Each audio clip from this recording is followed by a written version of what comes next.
Welcome to Man Does Tech, where I solve the problems you didn't even know you had. You begin by opening the terminal now. Do not delay. Use Ctrl plus Alt plus T or Open Terminal from Activities so you have an interactive prompt. Once the window appears, verify your shell with echo $shell or PSP $. This matters because built-in shortcuts differ across shells. Make sure you are not in a remote session where clearing behaves differently. If you see bash or ZSH, proceed. If not, switch to a compatible shell now, so the next commands work as expected. You now run the primary command.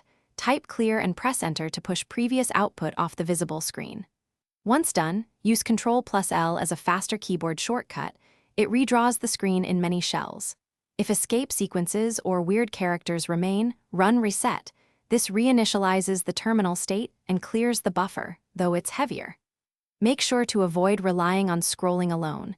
These commands affect the visible display, but terminal history may still be accessible with arrow keys or less. To fully clear the scrollback, run clear and print \E3J, which asks the terminal to discard history in many emulators. Press enter afterward. Once done, if you are inside tmux, run tmux clear history or press the prefix and run clear history to remove session buffers. Make sure to test behavior after each step so you know what cleared. If the terminal still shows content, check emulator settings or use reset. One key troubleshooting tip: ensure your terminal supports the erase scrollback escape sequence.